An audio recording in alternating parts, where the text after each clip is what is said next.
नमस्कार, mission police भरती YouTube चॅनलवर आपलं स्वागत आहे। आज आपण पाहणार आहोत गणित विषयातील घातांक व त्याचे नियम।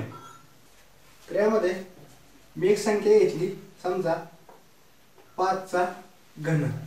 तर यामध्ये 5 ला पाया असे म्हणतात आणि 3 हा याचा घातांक असतो। म्हणजे जी संख्या खाली असते त्याला त्या पाया म्हणतात आणि जी डोक्यावर असते त्याला घातांक असं म्हणतात। उदाहरणार्थ मी अजून एक उदाहरण घेतलं, 2 चा 5वा घात। त्यामध्ये 2 हा पाया आहे आणि 5 हा घातांक आहे। यानंतरचा पॉइंट आहे, याला मी समजा आपण वर्गमुळात कोणती संख्या घेतली, समजा वर्गमुळात 25 घेतलं, याचा अर्थ होतो या ठिकाणी कोणती संख्या नसते तेव्हा या ठिकाणी 2 तुमची असते असं मानलं जातं। यात वर्गमुळात 25 ला असं सुद्धा लिहितात आणि 2 न लिहिता सुद्धा दाखवू शकतो।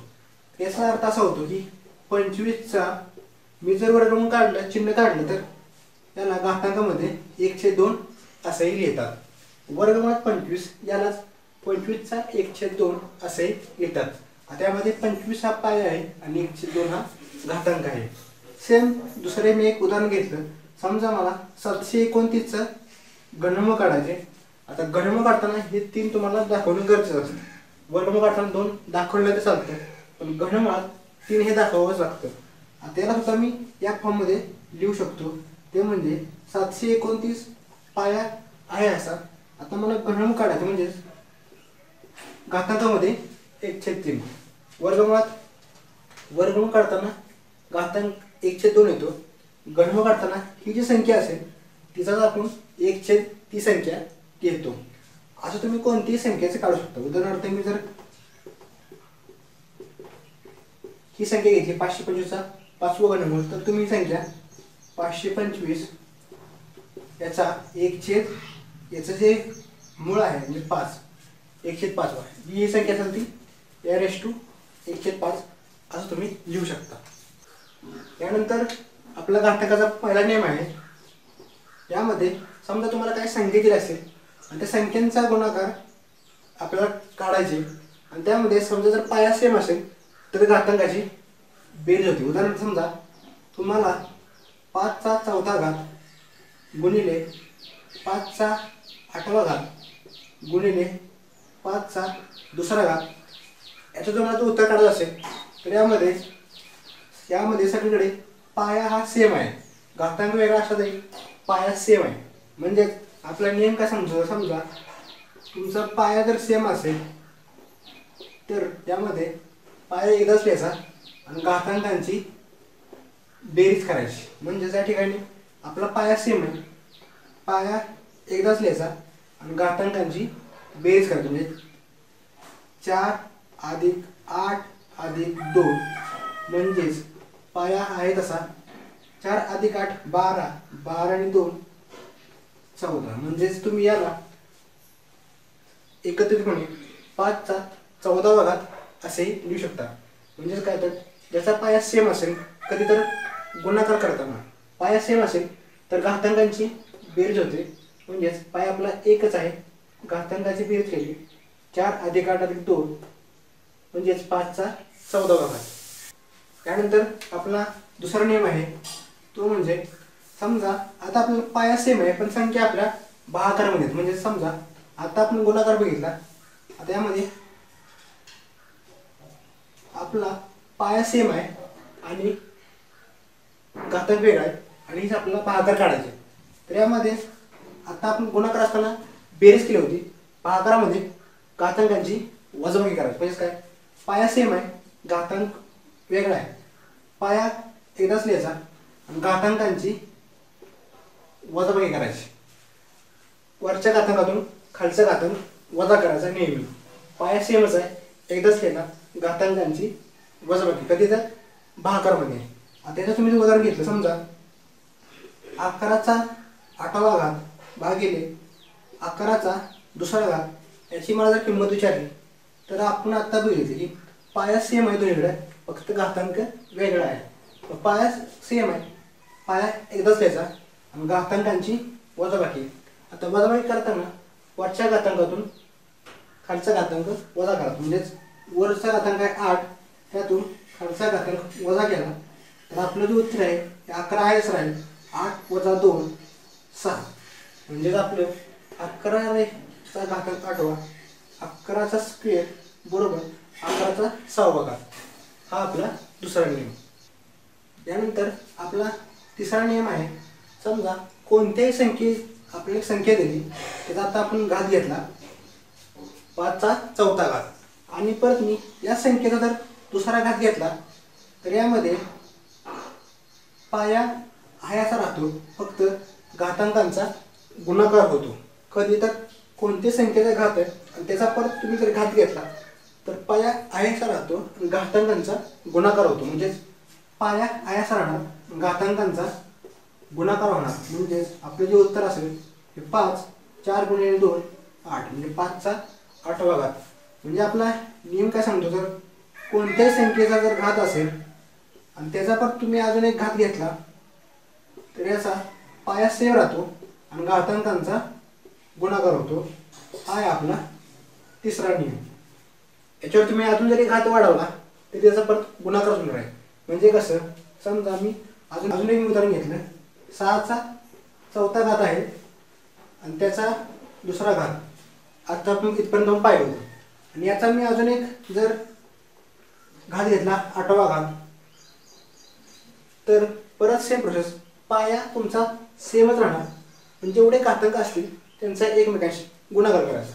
आता पाया 6 आहे, आता घातांकांचा गुणाकार 4 गुणिले 2 गुणिले 8, पाया आहे असा 4 दुणे 8, 8 गुणिले 8 64, म्हणजे 6चा 64वा घात हे तुमचं उत्तर असेल. यानंतर आपला चौथा नियम आहे, कोणत्याही संख्येचा तुम्ही जर 0वा घात घेतला तर त्याचं उत्तर हे कायम एकच येतं. म्हणजे एका ठिकाणी तुम्ही कोणती संख्या ठेवली आणि त्याचा जर 0वा घात घेतला तर त्याचं उत्तर कायम एकच येणार. उदाहरणार्थ तुम्ही कोणती संख्या घ्या, मोठी घ्या लहान घ्या, त्याचा जर 0वा घात घेतला याचं उत्तर एकच येणार. तुम्ही जर ऋण संख्या घेतली त्याचा जर 0वा घात घेतला याचं सुद्धा उत्तर तुमचं एकच येणार. कोणती संख्या घेतली त्याचा 0वा घात असेल त्याचं उत्तर हे कायम एकच असते. यानंतरचा नियम आहे आपला, कोणत्याही संख्येचा जर पहिला घात असेल तर आपलं उत्तर ही तीच संख्या येते. म्हणजे तुम्ही जर कोणत्या संख्येचा पहिला घात घेतला तर आपलं उत्तर तीच संख्या येते. उदाहरणार्थ समजा मी 28चा पहिला घात घेतला तर आपलं उत्तर 28च. अजून एक उदाहरण घेतो, समजा 25चा पहिला घात, तर याचं उत्तर काय 25च येणार. कारण की आपल्याला माहिती आहे की आपण 28चा वर्ग म्हणजे काय, तर 28चा 2 वेळा गुणाकार. 28चा घन म्हणजे काय, तर 28चा 3 वेळा गुणाकार. जेवढा घातांक असतो तेवढ्या वेळा त्या संख्येचा गुणाकार असतो. त्यामध्ये एकच घातांक आहे, याचा अर्थ 28चा एकच गुणाकार म्हणजेच आपली संख्या आहे अशी येणार. त्यानंतर 6वा नियम आहे, समजा कोणतेही दोन संख्या असतील आणि त्या बरोबर असतील आणि त्यांचा घातांक जर वेगळा असेल, दोन संख्या आहेत कोणत्याही, त्यांचा पाया सेम आहे घातांक वेगळा आहे, तर यावेळेस आपण सांगू शकतो जर त्यांचा पाया सेम असेल आणि त्यांच्यामध्ये तर बरोबर चिन्ह असेल तर त्यांचा घातांक सुद्धा हा नेहमी बरोबर असतो. म्हणजे हे जर असे असेल आपण तर त्याला नंतर m बरोबर 2 असे सुद्धा लिहू शकतो. उदाहरणार्थ समजा 5चा 8वा घात आहे बरोबर 5चा मी x हा घात घेतला आणि तुम्हाला जर x ची किंमत काढायची विचारली तर आपल्याला माहिती आहे की पाया सेम आहे, मध्ये बरोबर चिन्ह आहे, याचा अर्थ वरच्या सुद्धा घातांक हे नेहमी बरोबर असतात. याचा अर्थ आपले x बरोबर डायरेक्ट तुम्ही 8 असं सांगू शकता. पाया सेम असेल, मध्ये बरोबर चिन्ह असेल तर घातांक सुद्धा बरोबरच असतो.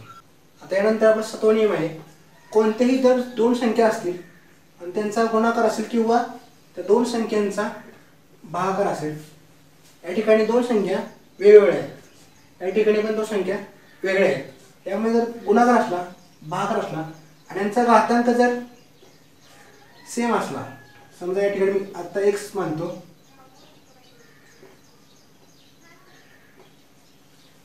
कोणत्याही दोन संख्येचा गुणाकार किंवा भागाकार आणि त्यांचा घातांक जर सेम असेल तर आपण ती संख्या एकाच कंसात घेऊन अशी मांडू शकतो. म्हणजे एकदाच घातांक घेऊन ती संख्या कंसामध्ये गुणाकार रूपात लिहू शकतो. म्हणजे गुणाकार ज्या संख्या वेगळ्या आहेत त्यांचा गुणाकार आणि त्यांचा घातांक एक्स एक्स सेम आहे म्हणून आपण ती फक्त एकदाच लिहू शकतो. तसंच सेम भागाकारामध्ये पण करू शकतो. उदाहरणार्थ ए भागिले बी संख्या वेगळ्या आहेत एकच कंस लिहायचा घातांक सेम आहे म्हणून दोघांना एकत्रित एकच घातांक दिला तर आहे आपला सातवा नियम. आता याचं उदाहरण घेतलं समजा मी 8चा दुसरा घात गुणिले 6चा दुसरा घात. आता यामध्ये संख्या वेगळ्या आहेत पण घातांक सेम आहे आणि मध्ये गुणाकार आहे. तर यावेळेला या पाया जो आहे यांचा गुणाकार करायचा आणि घातांकामध्ये घातांक सेम आहे हा एकदाच लिहायचा. पायांचा गुणाकार घातांक एकदाच लिहिला. 8 गुणिले 6 48 आणि 48चा घातांक आहे असा 2. हे आपलं याचं उत्तर आलं. सेम याच उदाहरण मी घेतलं समजा 10चा दुसरा घात भागिले 5चा दुसरा घात. तर यावर सुद्धा संख्या वेगळ्या आहेत पण घातांक सेम आहे. व मी याला एकाच कंसामध्ये 10 भागिले 5 आणि एकत्रित घातांक 2 असं सुद्धा लिहू शकतो. आता यामध्ये त्या संख्येला जर भाग जात असेल तुम्ही भाग घेऊन सुद्धा लिहू शकता किंवा ही संख्या आहे अशी सुद्धा ठेवू शकता. आता यामध्ये तुम्ही जर बघितलं तर याला 5 ने भाग जातोय त्यामुळे मी ही भाग लावून राहिला फक्त आपल्याला 2 घातांक आहे असा मी ठेवू शकतो. 2चा स्क्वेअर म्हणजे आपलं फायनल आन्सर असेल 4. काय केलं तर दोन संख्या वेगळ्या होत्या घातांक सेमच होता. दोन संख्यांना एकाच कंसात लिहिलं आणि दोघांना एकच घातांक लिहिला. पण यामध्ये तुम्ही बघितलं तर मला या ठिकाणी भाग जातोय 5 ने 10 तुम्ही भाग लावला जात नसेल तर ती संख्या मी तशीच ठेवणार. पण या ठिकाणी भाग गेला होता 5 एके 5 5 दुणे 10 म्हणजे राहिलं 2चा दुसरा घात आणि 2चा दुसरा घात म्हणजेच 4. तर आहे आपला सातवा नियम. यानंतरचा आपला नियम आहे समजा मी एक संख्या घेतली a⁴x. आता यामध्ये ही तर संख्या छेदामध्ये गेली तर घातांकांचं चिन्ह बदलतो. किंवा मी एक संख्या घेतली 1/a⁴x आणि मला जर a⁴x ला जर अंशात घालवायचं असेल तर घातांकाचं चिन्ह बदलतं. म्हणजे कोणतीही संख्येचा तुम्ही जर छेदात किंवा अंशात रूपांतर केलं तर त्याचा घातांकाचं चिन्ह बदलतं. आता मला समजा याला छेदामध्ये करायचं तर 1/a⁻x येणार. का तर छेदामध्ये रूपांतर केलं तर घातांकाचं चिन्ह बदलणार. या ठिकाणी +x होतं या ठिकाणी -x आलं.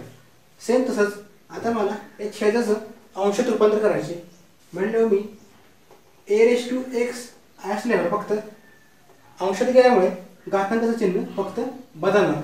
बाकी आहे जी संख्या म्हणजे कोणती संख्या तुम्ही जर छेदात किंवा अंशात रूपांतर केली तर त्यामध्ये घातांकाचं चिन्ह एक नेहमी बदलत असतं.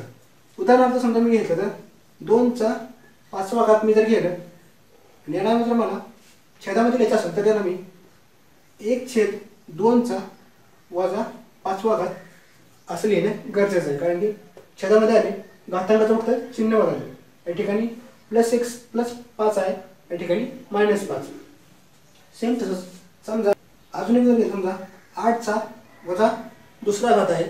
आता याला मग जर मला छेदामध्ये लिहायचं असेल तर आपलं उत्तर 1/8चा +2 घातांक होईल. कारण की या ठिकाणी अंशमध्ये असताना वजा 2 आहे. छेदामध्ये गेल्यानंतर चिन्ह बदल घातांकाचं +2. आता सेम तसंच या ठिकाणी सुद्धा समजा 1/5चा वर्ग आहे. आता मला 5चा वर्ग हे अंशाला न्यायचं आहे तर याचं उत्तर 5चा वजा दुसरा घात. का तर अंशाला नेलं की घातांकाचं चिन्ह बदललं असतं. त्यानंतर अजून एक उदाहरण घेतो मी समजा 3चा वजा 5वा घात 1/3चा वजा 5वा घात. आता याच संख्येला मी अंशामध्ये नेलं तर परत आपलं पाया आहे तसा फक्त घातांकाचं चिन्ह बदलणार. या ठिकाणी -5 होतं अंशामध्ये गेल्यानंतर +5. तर लक्षात ठेवा की कोणती संख्या असेल घातांकामध्ये ती जर तुम्ही छेदामध्ये किंवा अंशामध्ये रूपांतर केलं तर पाय आयसा राहतो, फक्त घातांकाचं चिन्ह बदलत जातं. आता यामध्ये आपण एक उदाहरण घेतले, त्यामध्ये तुम्हाला दिसताना जरी हे उदाहरण जर अवघड असेल तर घातांकाचे नियम वापरून आपण हे गणित कमीत कमी वेळात सोडवू शकतो. आता आपल्याला एक उदाहरण दिले आणि आपल्याला या ठिकाणी 15चा m+8 घातांक दिले आणि आपल्याला m ची किंमत काढायची. म्हणजेच आता आपल्याला सोडवावं लागेल. आता मी काय करतो, सोडवताना 15चा तिसरा घात या ठिकाणी मी आय असं लिहिलं. त्यानंतर आता मला माहिती आहे की आपण एक नियम बघितलेला की घातांकाचा घातांक असेल तर घातांकांचा गुणाकार होतो. पाय आय असा घातांकांचा गुणाकार केला 3 × 2 6. आपण नियम बघितला की पाय सेम असेल आणि घातांकाचा घातांक असेल तर पाय आय असा राहतो, घातांकांचा गुणाकार होतो. 3 × 2 6 गुणिले या ठिकाणी होता पाय आय असं होणार, घातांकांचा घातांक आहे, किती वेळा घातांक घेतला तरी घातांकांचा गुणाकार होणार आहे. या ठिकाणी 3 × 2 6 आणि 6 × 2 12 म्हणजे 15चा 12वा घात बरोबर 15चा m+8 आहे असा मी लिहिला. फक्त नियम वापरला घातांकाचा घातांक असेल तर घातांकांचा गुणाकार होतो. त्यानंतर आता बघितलं तर सगळे पाय सेमच आहे, फक्त घातांक डिफरंट आहे. आपण पहिलाच नियम बघितला होता की घातांक पाय जर सेम असेल तर घातांकांची बेरीज होते. या ठिकाणी पाय 15 सेम आहे म्हणजे पाय आपण एकदाच घेणार आणि घातांकांची बेरीज करणार. 3 + 6 + 12 बरोबर 15चा m/m+8 मी आहे असं लिहिलं. आता याची बेरीज करा. 3 + 6 9 9 + 12 21 म्हणजे 15 आपला पाय आय असं आलं आणि घातांक आपल्याला 21 बरोबर या ठिकाणी 15चा m+8 आहे असं. आता आपण अजून एक नियम बघितला की पाया सेम असेल मध्ये बरोबर चिन्ह असेल तर घातांक सुद्धा बरोबर असतात. हा सुद्धा आपण नियम बघितला आहे. कोणता, तर पाया सेम असेल मध्ये बरोबर चिन्ह असेल तर घातांक सुद्धा बरोबरच असतात. आता आपण त्या नियमानुसार असं सांगू शकतो की 21 बरोबर m+8 असं आपण सांगू शकतो. त्या नियमानुसार घातांक सुद्धा सेम असतात. आता यावर मी m ची किंमत सहजासहजी काढू शकतो. कसे, तर या ठिकाणी +8 आहे, मी जर डावीकडे आणले तर -8 होईल. म्हणजे 21 - 8 बरोबर m असे होईल. +8 होतं, या ठिकाणी डावीकडे गेलं तर -8 का, तर मला m ची किंमत काढायची. आणि 21 - 8 तुम्ही जर याची बाजूला केली तर उत्तर आपले येईल 13. म्हणजे तुमची m ची व्हॅल्यू आली 13. फक्त घातांकाचे नियम आपण सोडून सॉल्व्ह केले. यानंतरचं गणित आहे वर्गमूळाचा प्रकार. 12चा 3x - 2 बरोबर 12चा वर्ग. तर आपल्याला x ची किंमत काय असेल हे काढायचं. आता यामध्ये तुम्हाला आधी वर्गमूळात चिन्ह घालणं गरजेचं आहे, जेणेकरून आपल्याला सोडवणं सोपं जाईल. वर्गमूळ जर चिन्ह असेल आणि ते तुम्हाला जर घालायचं असेल तर दोन्ही बाजूंचा वर्ग करायचा. दोन्ही बाजूंचा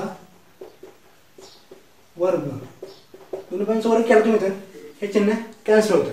कसं, आता मी 12चा वर्ग केला तर या ठिकाणी 12चा 3x - 2 याचा वर्ग बरोबर दोन्ही बाजूचा वर्ग करावा लागेल. या ठिकाणी 12चा वर्ग आहे असा आणि परत याचा वर्ग, कारण आपण दोन्ही बाजूचा वर्ग केला आहे. तुम्ही जर बघितलं तर वर्गमूळ आणि 2 हे चिन्ह कॅन्सल होईल. कसं, आता आपण आधी पाहिलं होतं की वर्गमूळाची संख्या असेल आणि त्याचा जर मी यालाच मी 3चा 1/2 असं सुद्धा लिहू शकतो. म्हणजे कोणत्याही वर्गमूळ चिन्ह संख्येला त्या संख्येचा 1/2 असं लिहू शकतो. त्याच पद्धतीने मी 12चं 3x - 2 ला 1/2 असं लिहू शकतो या वर्गमूळाच्या चिन्हांना. आणि आपल्या घातांकाचा 2 आहे असं मी ठेवला. वर्गमूळ मी 1/2 लिहू शकतो आणि घातांक आहे असं ठेवला. तर यानंतर आता आपल्याला माहिती आहे की घातांकाचा घातांक असेल तर घातांकांचा गुणाकार होतो. 2 × 2 4 घातांकाचा नियमाप्रमाणे. आता तुम्ही जर बघितलं या ठिकाणी होता घातांकांचा घातांक आहे म्हणजे या ठिकाणी होता गुणाकार होणार. गुणाकार जर केला तर हे 2 आणि हे 2 कॅन्सल होईल. म्हणजे राहील काय म्हणतात आपल्याकडे, तर 12चा 3x - 2 बरोबर या ठिकाणी 12चा चौथा घात एवढंच आपल्याला राहील. वर्गात चिन्ह करण्यासाठी मी दोन्ही बाजूंचा वर्ग केला. वर्गमूळ आणि या ठिकाणी आपण वर्ग केला तर हे चिन्ह एकमेकांना कॅन्सल होतं, फक्त आतली संख्या राहते. आणि या ठिकाणी परत नियम वापरला घातांकाचा घातांक गुणाकाराला 2 × 2 4 इथपर्यंत आपल्याला भेटलं. आता तुम्ही जर बघितलं तर संख्या पाया सेम आहे, मग ती बरोबर चिन्ह आहे तर घातांक सुद्धा सेमच असणार. हा पण नियम आपण बघितला.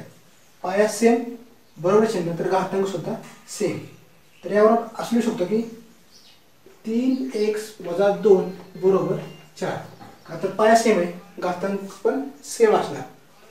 3x - 2 = 4. आता आपल्याला काढायचे काय तर x ची किंमत. आता मी 3x आयास लिहितो, -2 मी जर उजवीकडे टाकले तर ते +2 होईल बरोबर. 4 आयास -2 पलीकडे गेले +2 म्हणजे आपली व्हॅल्यू आली 3x = 4 + 2 6. आपल्याला काढायचे काय तर x ची किंमत. आता या ठिकाणी x 3x 3 हे गुणाकारामध्ये आहे. x ची किंमत काढताना 3 ला मला उजवीकडे द्यावे लागेल. 6 आहे तसे. आता या ठिकाणी 3 गुणाकारामध्ये होतं, उजवीकडे गेल्यानंतर ते भागाकारामध्ये जाणार. आणि गुणाकाराचं भागाकार होतं, भागाकारामध्ये असतं तर गुणाकार झाला असता. आणि तसंच बेरीज वजाबाकी सुद्धा होऊ शकते. आता या ठिकाणी गुणाकार आहे, उजवीकडे गेलं तर भागाकार झाला. तुम्ही जर याला भाग दिला 3 × 1 = 3, 3 × 2 = 6 म्हणजेच तुमचं x ची जी किंमत आहे ती आली x = 2 आणि हे तुमचं आन्सर असेल. तर अशा पद्धतीने तुम्ही घातांकाचा नियम वापरून कोणतेही कितीही गणित अवघड असलं तरी तुम्ही इझिली सोडवू शकता. तुम्हाला तरी या व्हिडिओमध्ये काही शंका असतील तर कमेंट बॉक्समध्ये कमेंट करा आणि मिशन पोलीस भरती यूट्यूब चॅनल सबस्क्राईब करा. तुम्हाला जर हा व्हिडिओ आवडला असेल तर लाईक करा आणि तुमच्या जास्तीत जास्त मित्रांना शेअर करा. धन्यवाद.